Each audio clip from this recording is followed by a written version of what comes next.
Uganda Revenue Authority, developing Uganda together. On 5th September 1991, the Uganda Revenue Authority is born through an Act of Parliament, Cap 196 of the Laws of Uganda. We had just started and they had to bring in an expatriate to start URA.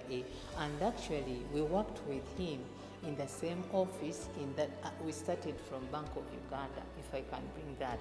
We started from Bank of Uganda. We worked there. We were about 10 people in that office, all in one room. And then later, we shifted to Nakaba.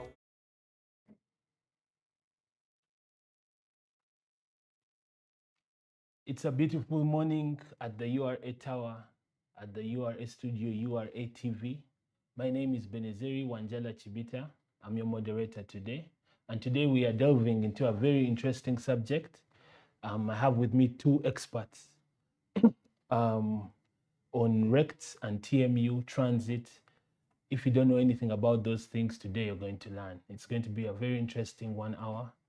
And we're joined by none other than the manager of the Transit Monitoring Unit, that's Fiona Tubeine, and Justus Byamukama, also from Transit Monitoring Unit. Today we are about to talk about Regional Electronic Cargo Tracking System, also known as RECTS. We're going to know everything about it. We're going to talk about the challenges, the evolution, the opportunities, the benefits, and more. Just to remind you that, as usual, we are live on YouTube, we are live on Twitter, Facebook, and also on Zoom. So if you have any question, please feel free to ask and it shall be relayed to these experts. Over to you. Fiona and Justus, you're welcome. Thank you very much. Thank you. I will ask you straight away, Fiona. Before we get into Regional Electronic Cargo Tracking System, and Transit Monitoring Unit, I'd like to ask, what is transit? And also, what is the mandate of Transit Monitoring Unit? Thank you, Benezeri. A very good morning. Indeed, as already said, it's a beautiful morning. And we are happy and honored to be in the studio this morning to delve more in the functions of transit monitoring, but also the Regional Electronic Cargo Tracking System. As the question goes, what is transit? Transit, we allow us to give it to you in the definition that we use in the ESC Customs Management Act. Transit simply means the movement of goods imported from a foreign place through one territory of one or more of the partner states to a foreign destination. If I give you an example, here we are talking of, for example, Mombasa in Kenya, through Kampala in Uganda, and probably ending in Kigali in Rwanda or Bujumbura in Burundi. There is also export. Export is simply to take away or cause to be taken away from a partner state. So meaning when you talk of export, these are goods from a particular partner state that are moving out to a different foreign place, whether within the ESC or outside the ESC. Now, Transit Monitoring Unit, we fall under the Enforcement Division of the Customs Department, and our mandate is basically monitoring of transit cargo and its accountability. That's why we come to work every day, accounting for transit cargo and monitoring it from point to point to ensure it's fully accounted for. Now, within the monitoring aspect, we do both the electronic monitoring and the non-electronic monitoring. And probably before I leave that question, within the Transit Monitoring Unit, we run these key main functions. The first one is the risk management. As we will hear later on, we employ risk management in the monitoring of cargo, especially when we are handling the electronic tracking.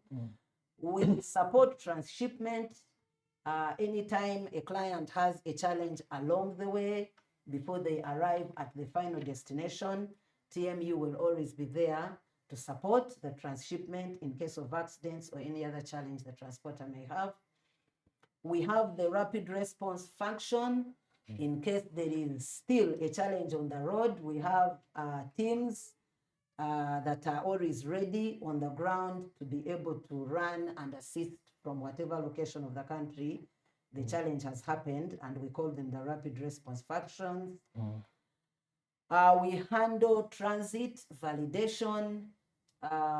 This we do when cargo arrives at destination. We carry out a process called transit validation, where within the station itself, there is pictorial evidence that must be transmitted to confirm that cargo has reached whatever destination it is, whether at the borders of DRC or South Sudan or whichever country the cargo is going. And then obviously we do transit reconciliation. I already said we must make sure that whatever cargo is coming into Uganda or transiting through Uganda or moving out of Uganda is accounted for conclusively. And then lastly, within the electronic function, we have the electronic seal maintenance. These are electronic gadgets that must be maintained and kept working efficiently at all times. And we handle their distribution and finally their accountability. At the end of the day, every electronic device, whether it's in use or not in use, must be accounted for. Okay. So those are the main functions of Transit Monitoring Unit. Thank you. Thank you very much, Fiona, for elaborately telling us about what transit is and what the mandate of Transit Monitoring Unit is. Just to remind you, you can always ask any questions and we will ask the experts. Also, if you'd like to watch the video again, the recording will be available on Facebook, Twitter, YouTube after, and you'll be able to watch it, to refer to it afterwards. Now we shall shift our attention to Justus Wemukama.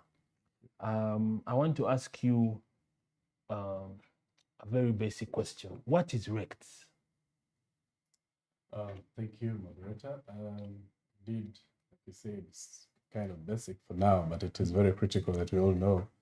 RECTS is a born child of what was originally a domiciled application or system for cargo monitoring from the border to Uganda, especially on the Ugandan territories, and that was the electronic cargo tracking system. So at the time, it was only Uganda that had adopted and picked it up for purposes of ensuring that cargo is secured right from its point of creation, or what we'd call the departure stations, to the destination. And about 2013-14, it now gets to spread across the region. So we get other countries interested in this, and we have Kenya on board and run on board, so it picks up the name regional. So ordinarily, the RECTS is a regional electronic cargo tracking system. That is in its basic definition, which now helps us, as managers already alluded to be able to have cargo accounted for right from its departure point to the destination point. Now, this is where the electronic aspect comes in, the mandate that we have as TMU to monitor cargo.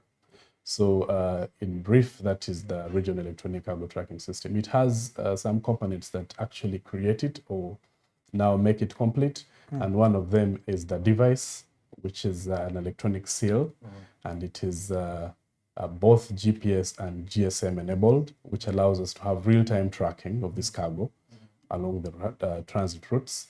And the other component has already been mentioned, that is the rapid response unit. But we have one critical aspect, which is the centralized monitoring center, where now any violations or alerts that come from these devices is directly sent through, and officers performing that function are able to relay those what we'd call highlighted alerts to the rapid response teams in the field to be able to have real-time reaction or action on these alerts or violations that come through.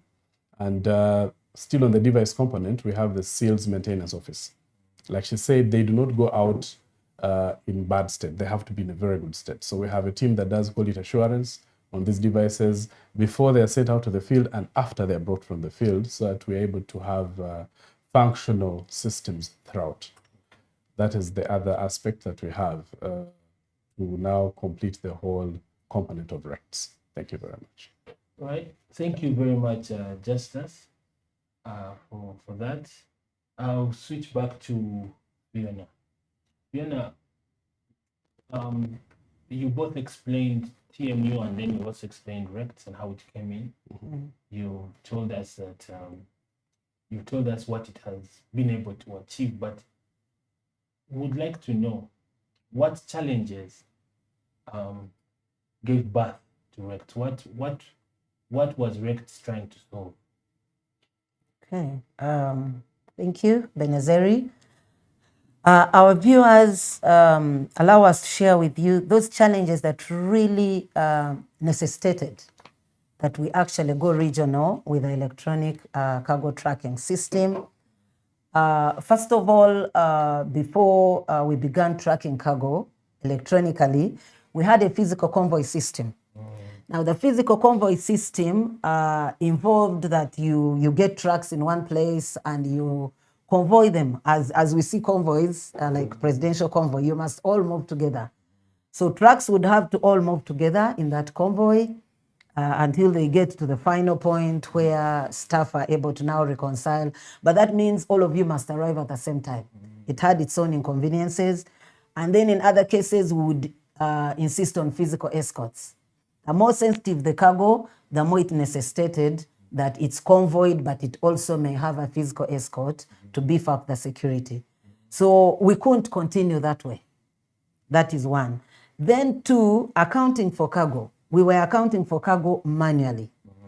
Now imagine you have to account for cargo within Uganda, but you're also trying to manually account for cargo that is coming from Mombasa.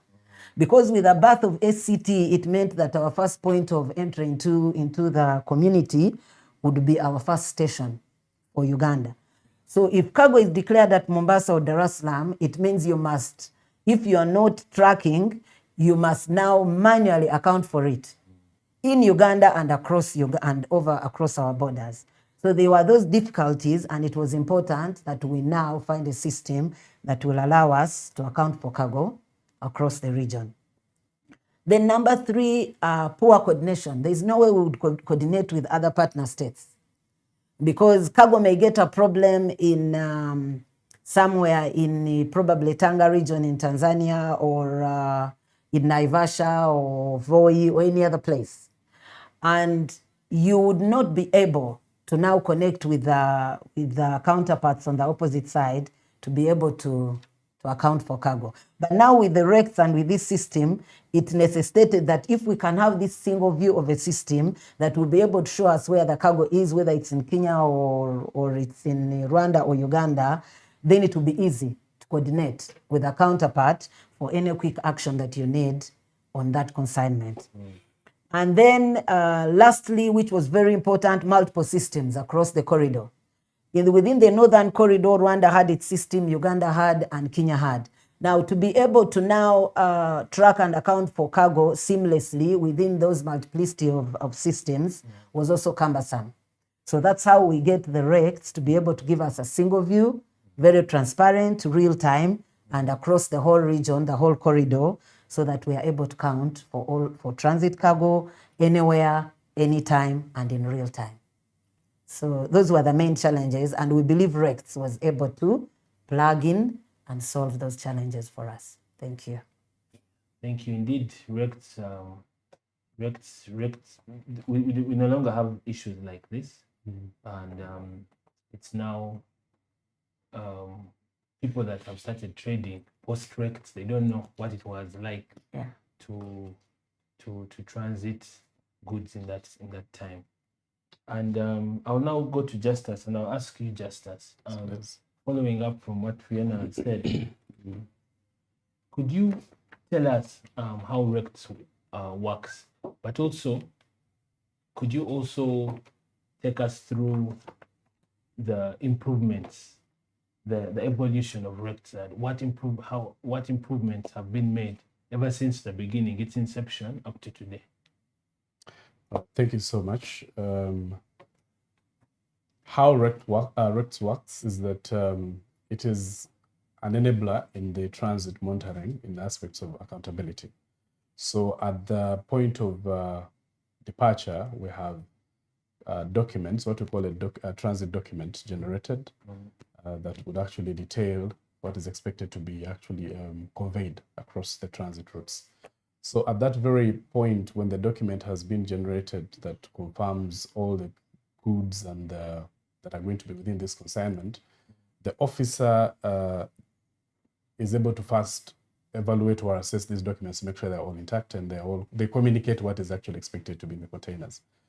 Then they will make a request for a device, which we mentioned earlier, the electronic seal from the maintenance teams.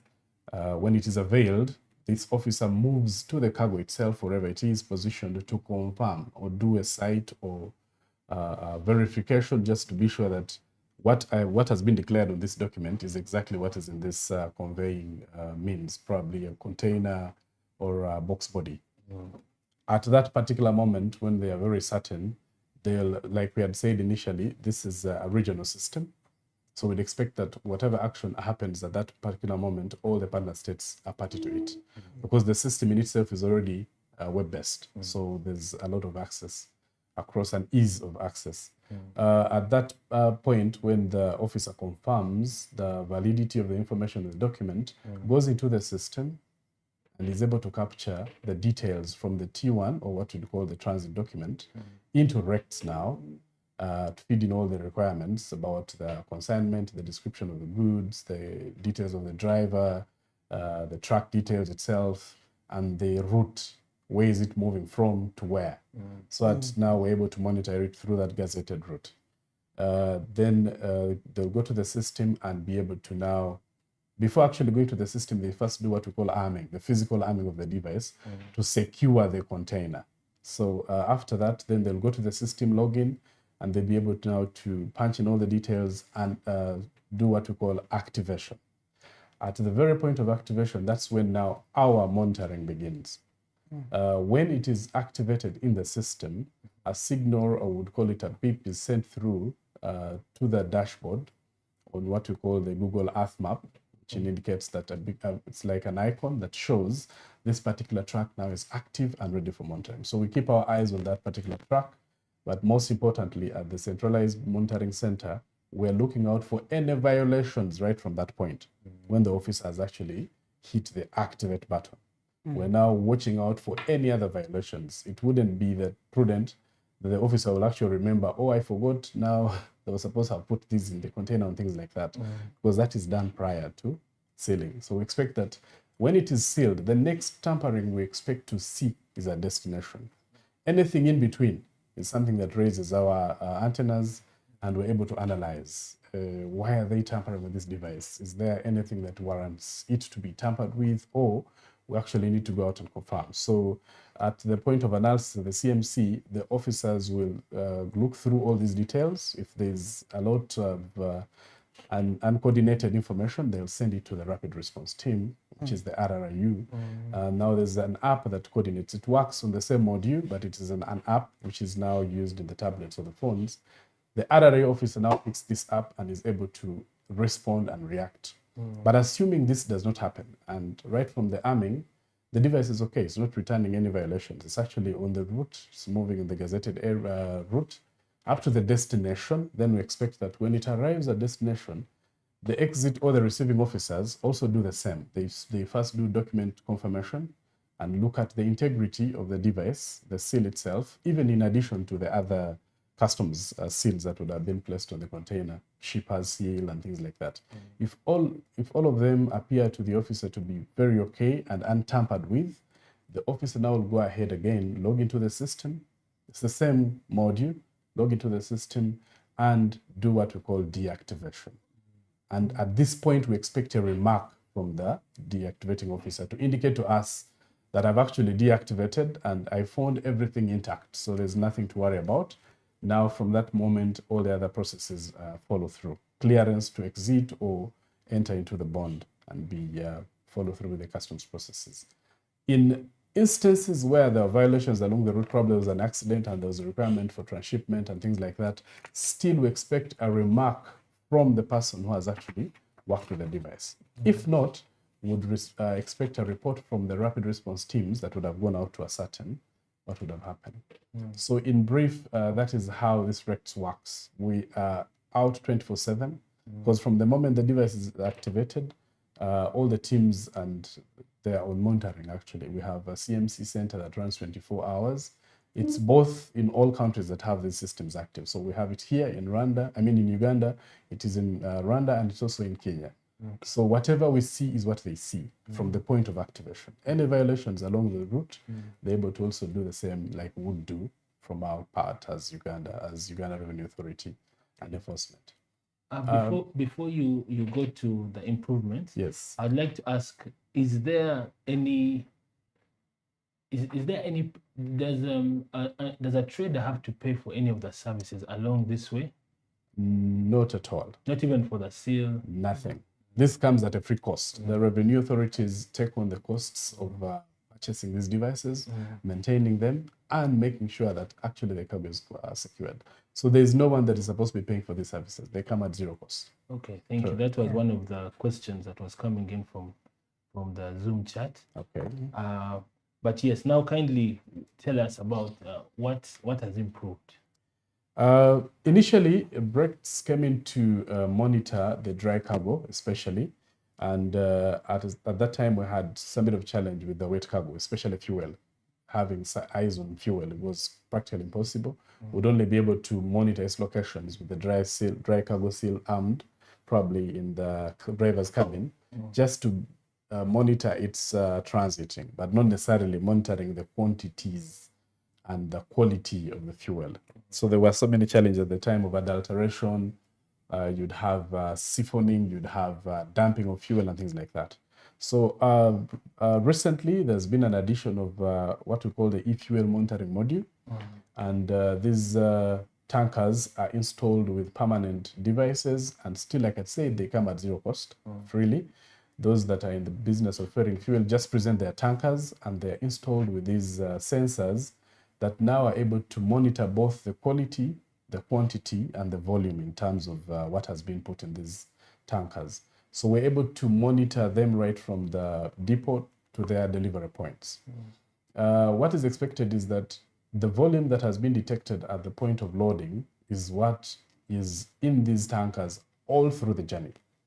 Now, if there are any variations in the volume, in the height, in the, because there's density and volume to tell what is there, because I think water is not the same density as petrol, or jet fuel is not the same density as diesel and things like that. So if there's any variation in what has been captured at the point of arming or loading, we are able to get these alerts through. They come through. We have also an alerts monitoring dashboard for the same. The design is the same as the dry cargo, and we're able to tell if there is any tamperings along the route.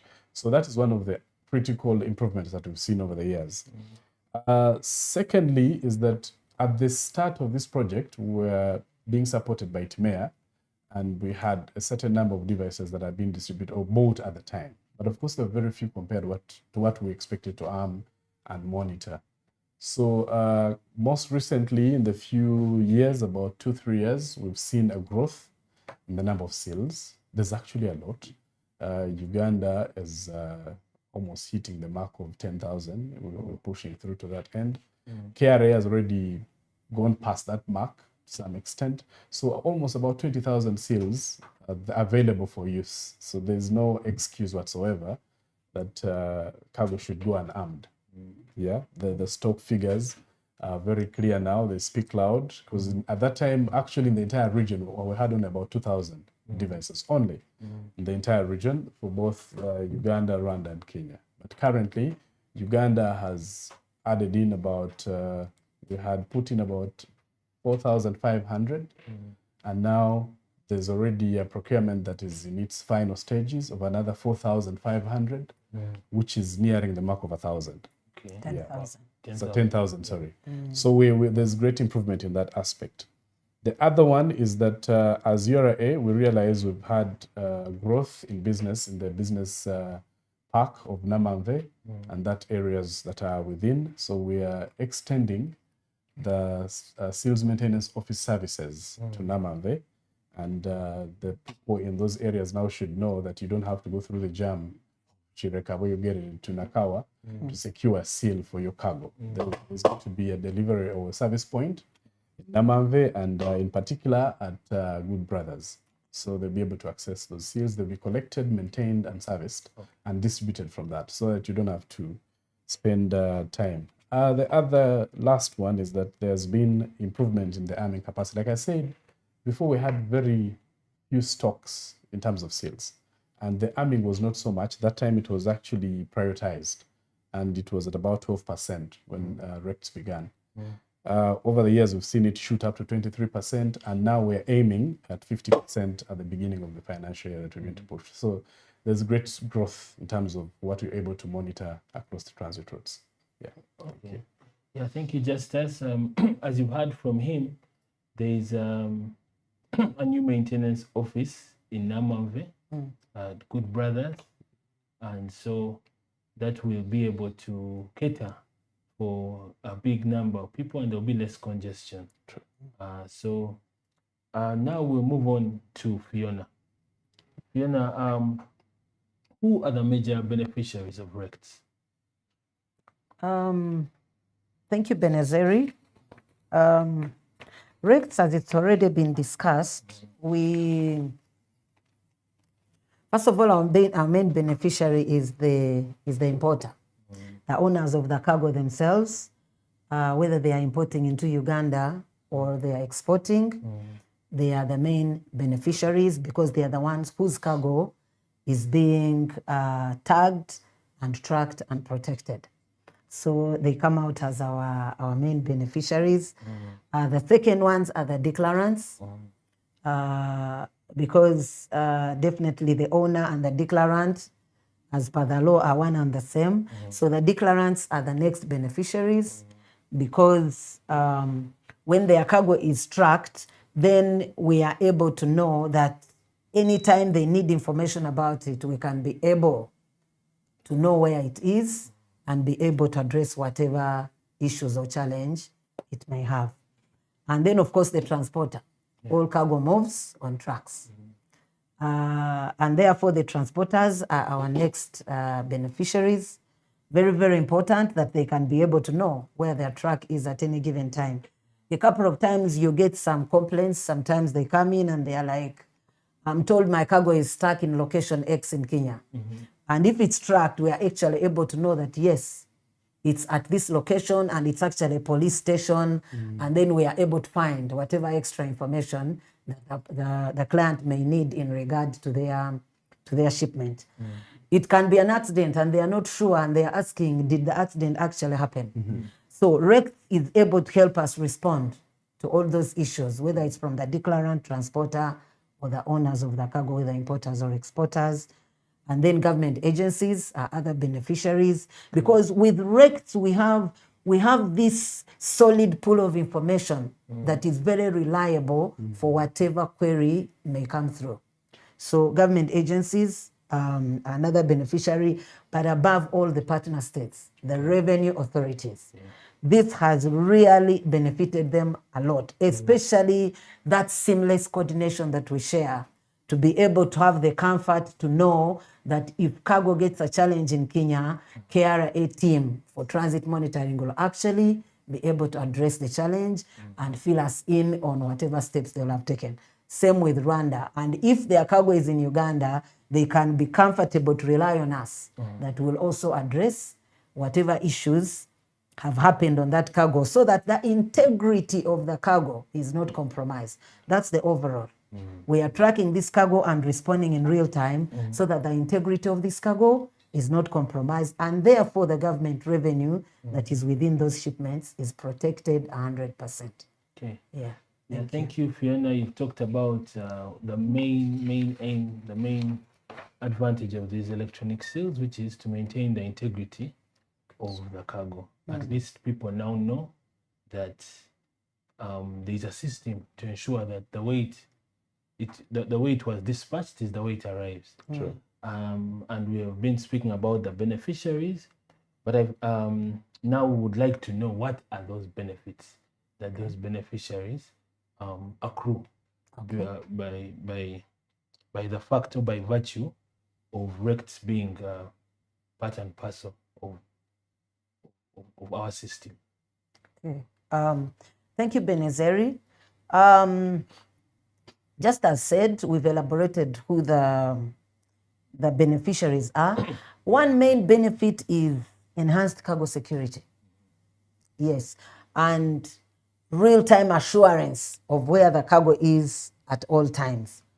Now, this, we say it's an assurance because if a violation happens, we get to know. And then we are able to react. And this, we already explained, happens in all the partner states. So you won't say that in Uganda, when I'm in Mabira and I get a challenge, there will be a response, but when I'm in Kericho or Naivasha or Mombasa, that there won't be a response.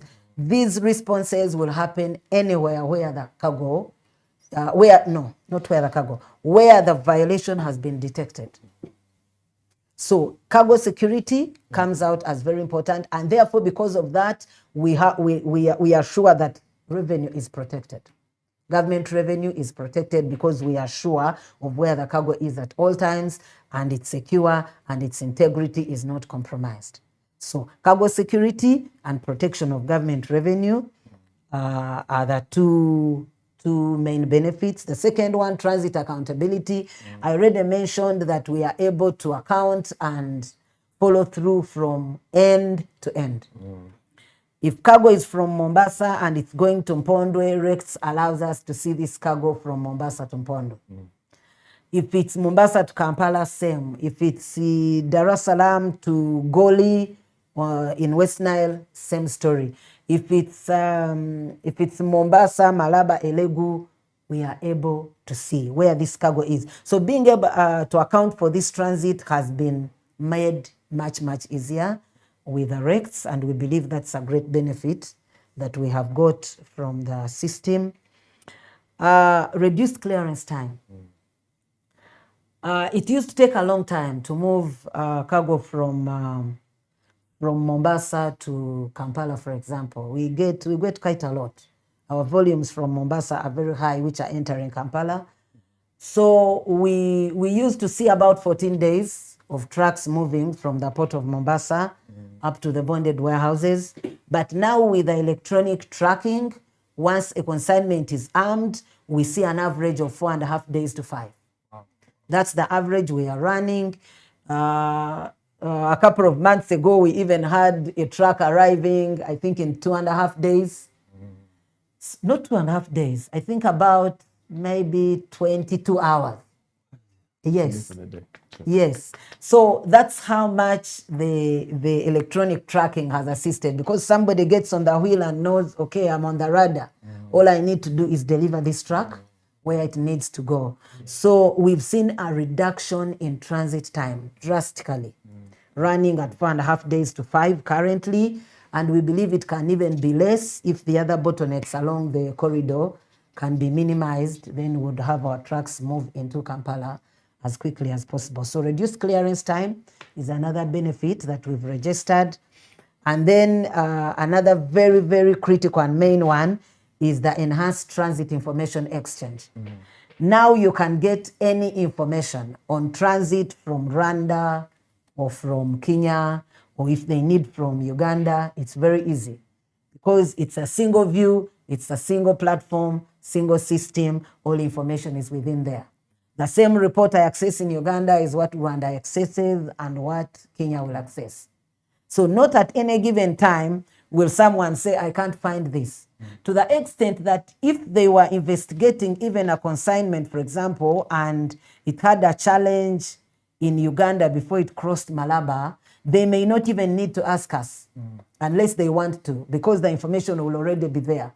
The way Justice and team would have looked at it and extracted it is the same way the partner state team will also be able to access. So that has given us a very, very big benefit in terms of information exchange and the data that we store, so that we are able to account fully and conclusively for this cargo that is moving along the corridor. Thank you. Yeah, those benefits are amazing. It's amazing how it has been able to reduce the clearance time from 2 weeks to now less than 5 days. And you said it's been an instance where it was even in less than an hour. No, Less than a I day. mean, less than a day, sorry, Yeah. less than 24 hours. no, just over 24 hours. Okay, just over. Yeah, that's amazing. And you even said that it can go from less than 5 days to below that. Yeah. If some of the bottlenecks can be addressed. And at this juncture, I'd like to ask Justus that what are some of the bottlenecks, what are some of the challenges that the transit monitoring unit has faced in execution of this mandate? Well, thank you very much. We've had not so much challenge because, like you realize, this is a system that now is cross-border in itself, so it creates a bit of more opportunities than you would have challenges. But yes, there are some outliers. One of them is that we have loss of seals along the transit routes. It could be, and actually of recent, it's been cases of vandalism by the public because they kind of misconceive the purpose of these devices.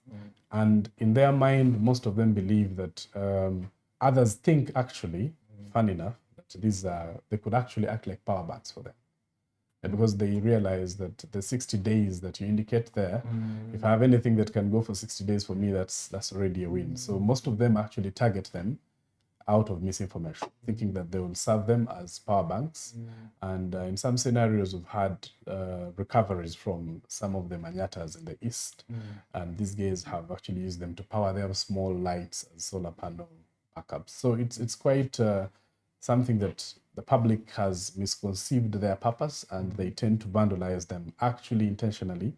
And these scenarios have been happening quite a lot. But nowadays there's been a reduction because there was a sensitization that was done to make sure these guys understand that the device is not meant for you, it's actually meant to serve the purpose that it was designed for. And there's an effort in this direction by the revenue authorities to actually improve the design of these devices so that they can become tamper-proof. That even if these guys had interest, they might not be able to get them.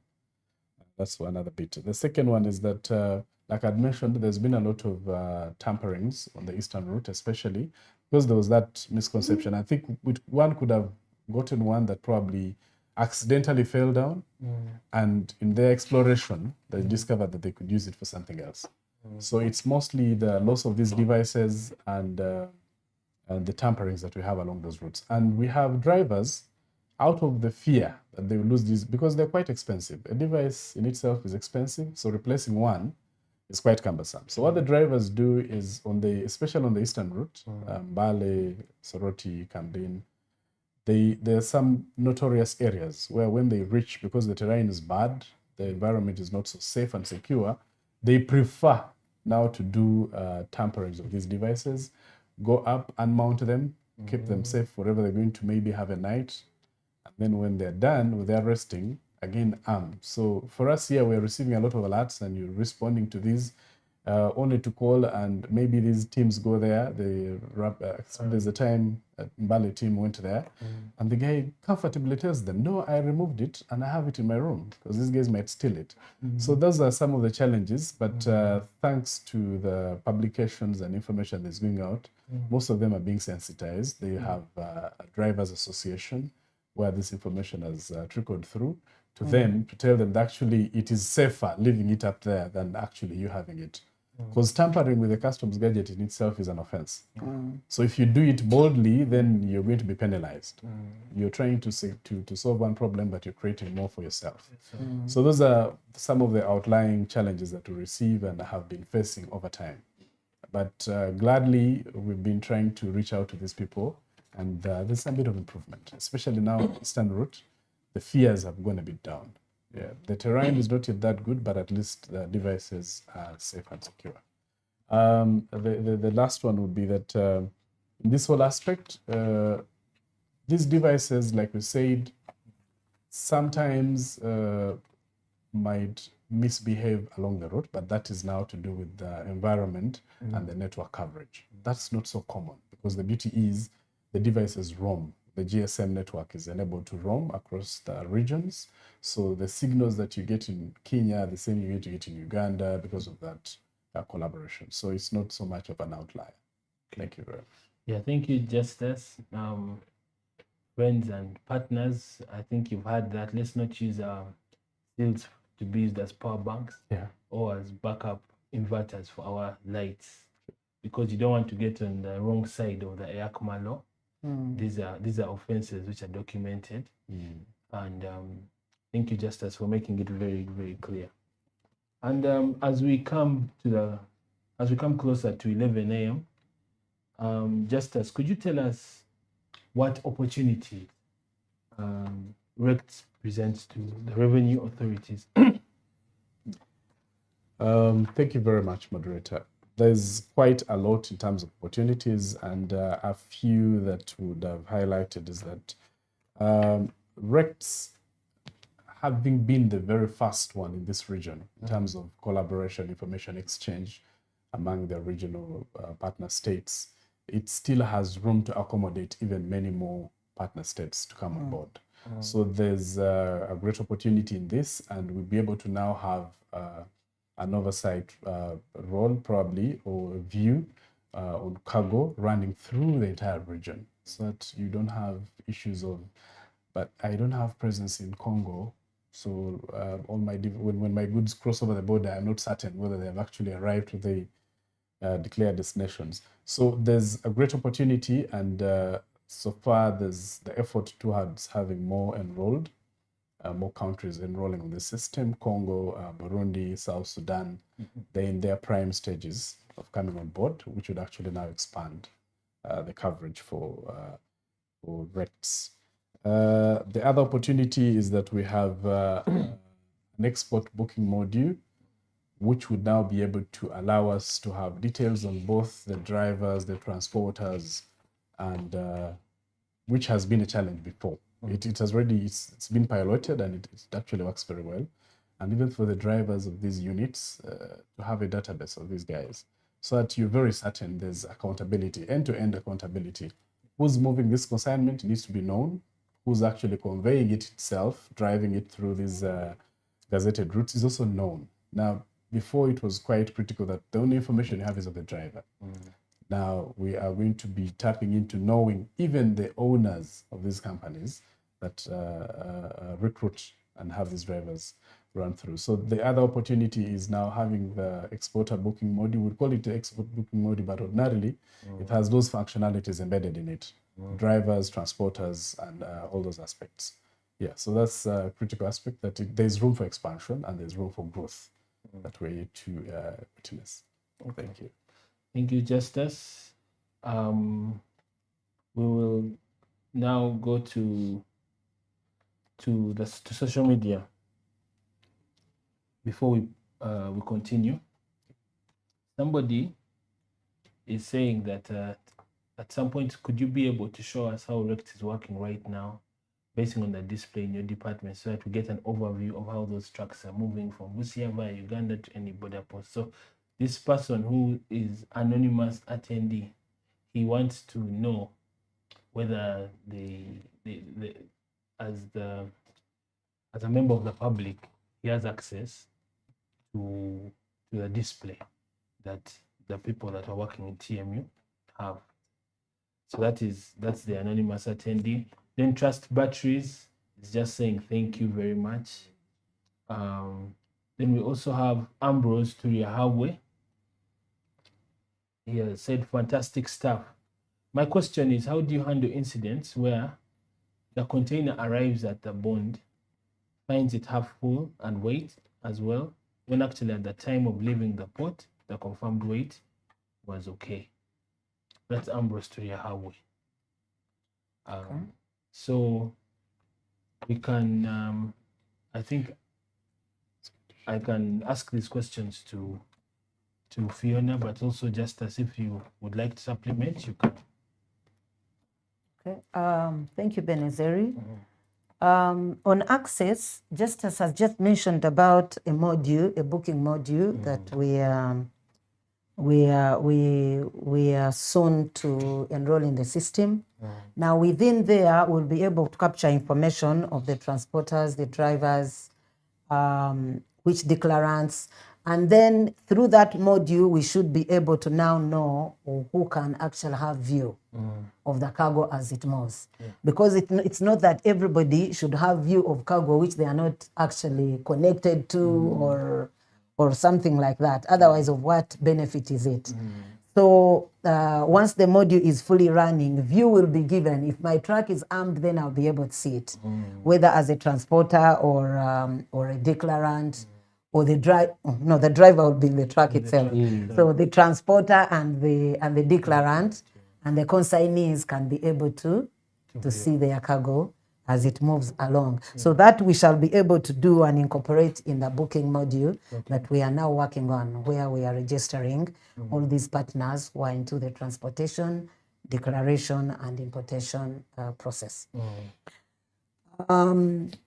Another question came from one of our clients talking about an incident of missing cargo. The information is not enough because I'm not sure whether that cargo was tracked or not, that was arrived missing. Because if it was tracked, what we do is that once it has been tracked, we actually are able to look at the whole journey. We'll even be able to say you stopped in SETA for 2 hours. And probably while you were there, there was a violation on the device, or it did not happen, but you need to explain to us what you were doing for 2 hours. So cargo can go missing, but if we have a view of it being tracked, then we will have actually known in real time what has happened to that cargo. So I wasn't sure whether that was tracked cargo or not. And that's the reason why we need to track cargo 100%. 100%. So that even the declarant who is worried about their cargo going missing along the route will be able to know and have a view of how their cargo is going, so that we can all comfortably say that how the cargo left Mombasa is how it has arrived at Malaba, and our scanner is able to see that, and it's how it has arrived at the bonded warehouse. So to avert all those things, we really need all cargo tracked, so that we can be able to deal with it in real time, as long as its integrity is being violated at any given time. Yes. So those incidences can be there, but if it is tracked, we will have identified those incidents in real time wherever they will have happened. So we can only encourage the declarants to ensure that their cargo is tracked. Now we have already explained that we have enough devices, whether you are in Kenya, whether you are in Uganda. So let's use those devices. Let's ensure this cargo is tracked. Let's not flag off these trucks without having them tracked when actually we should. Yes. Yeah, no, thank you. There is one more question. This one I think I'll ask Justus before we get back to you, Fiona. Pius Imat is saying, thank you, team. My question is, why doesn't Ascuda system account for export T1s immediately the ECs are deactivated? Okay. All right, thank you very much for that question. There's already a great effort in that direction. And what happens is that there's integration has been done between Ascuda and RECTS. And currently, arming can be done within RECTS based on information that has been pushed from Ascuda. So the progressive approach that we're looking at is that in the near future, we shall be able to have now information flow backwards. Because currently it's one direction, Ascuda into RECTS. So we're already in engagements to have it move both directions, so that when the seal is deactivated, because in Ascuda, when you're going to arm, you have an indication of this device, and it's already captured within Ascuda. So when you are deactivating, we shall have now information sent back, and we're able to now close the transaction based on what would have come through RECTS. But that is just work in progress. Currently, what is there is that information is being pushed directly from Ascuda into RECTS. So arming is being done based on ASCUDA entries. So the information is actually very accurate. Of course, there's still those those cases where people still do ECTS entry earnings. But with the integration, we've actually seen great progress. There's been a very quick adaptation of that. And the same happens with KRA, with their ICMS system. It has also been integrated with RECTS.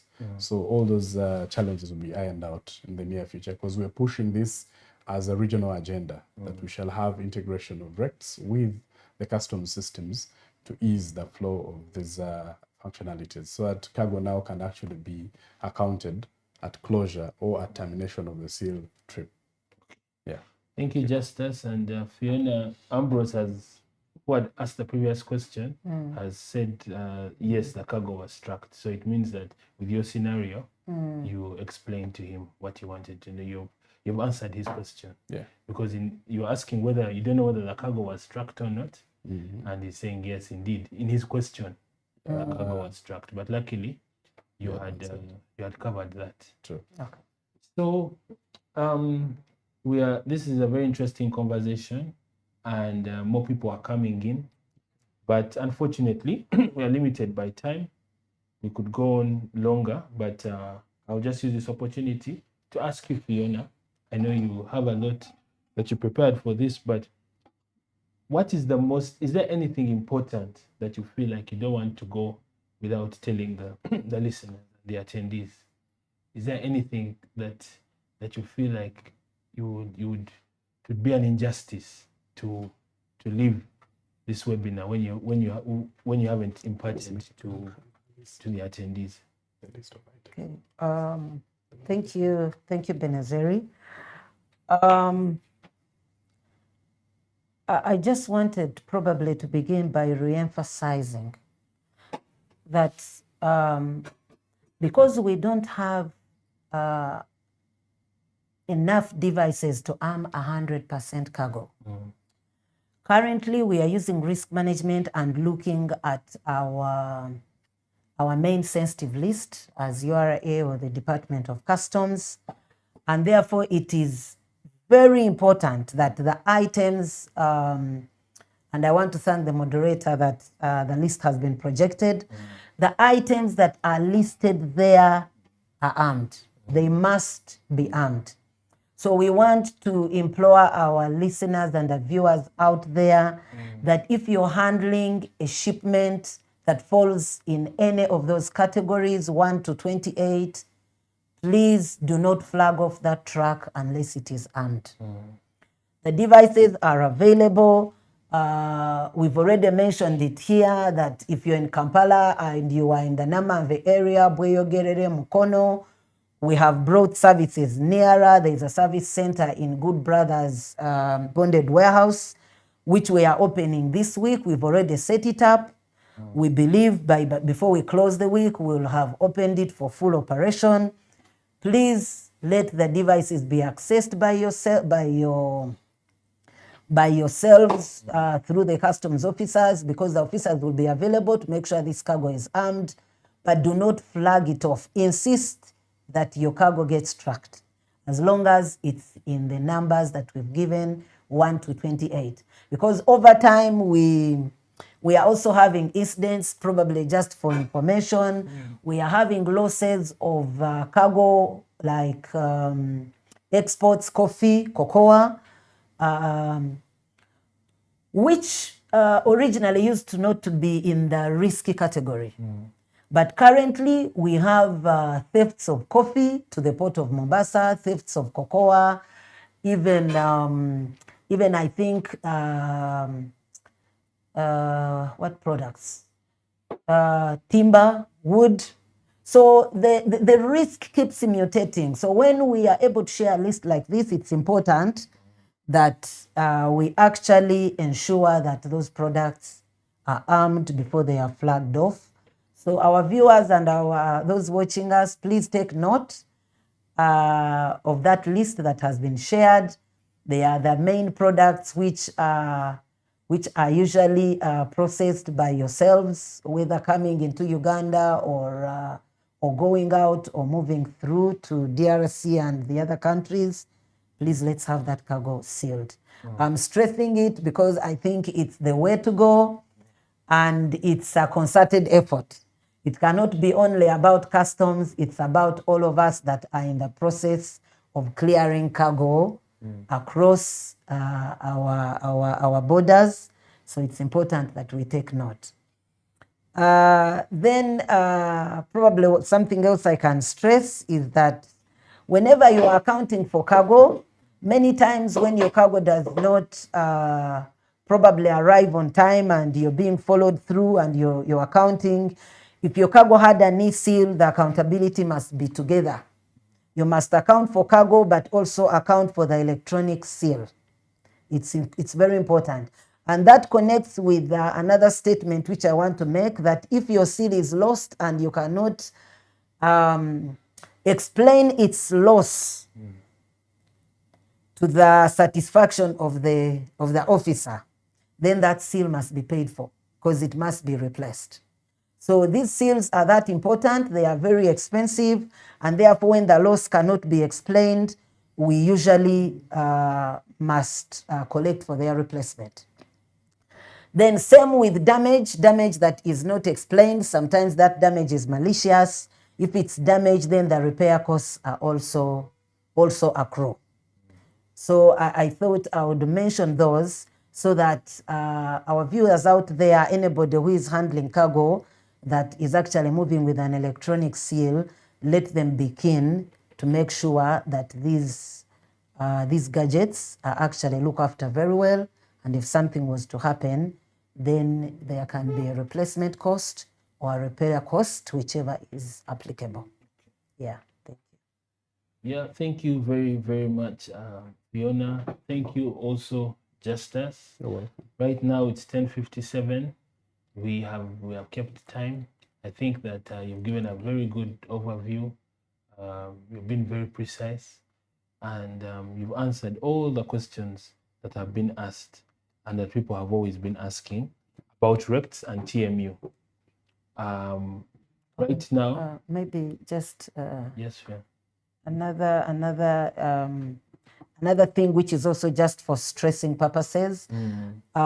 These services are free, the devices are free, and everything around them. They are free. So not at any given time should somebody be paying for the tracking process. That, oh, I need to find money to be able to pay to have a seal or to have my cargo tracked. All these services are free. It's already been said. The governments have put in their money to make sure this revenue is protected. So we have to stress it again that yes, these services are free, because some clients had also asked that question. Okay. Yeah. Now, thank you so much for that that emphasis.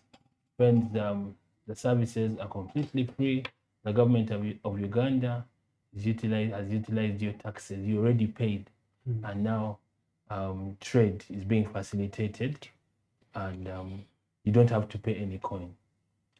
Thank you very, very much. A recording is going to be available on YouTube, on Zoom, on YouTube, on Twitter, and Facebook, so that you might be able to watch this very informative webinar again. But for now, thank you very much for tuning in, and see you next time. The reason why we are here this afternoon is to destruct or destroy 13,391 cartons of spirits and kombucha. These are basically products that do not conform to the digital tracking solution or system that we introduced. 13 products were gazetted for digital stamping. These include sugar, they include cement, spirits, and several beverages, including alcoholic and non-alcoholic. They're supposed to be to append a tax stamp on each of these products. And every factory or importer is supposed to affix a stamp. One for conformity to the standards, but also a digital tax stamp that aids URA in knowing how many products have been able to be released into the market. So we did several operations in which we unearthed a number of products that were actually not in conformity to this. When we confiscate, we try to trace the owners of these products. When we confiscate, that allows them to come, claim for their items, okay, and at the same time, affix the stamp. Of course, that comes with some penalties for failure to conform. But we have been looking for these people, and they're nowhere to be seen. And we cannot continue keeping these items, because actually, after 6 months, we are allowed to destroy these products if we cannot sell them by public auction.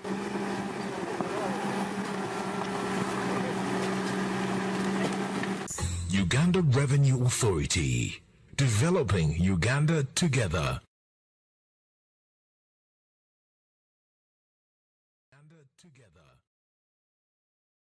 Uganda Revenue Authority, developing Uganda together. Uganda Revenue Authority, developing Uganda together. Uganda Revenue Authority, developing Uganda together. Uganda Revenue Authority, developing Uganda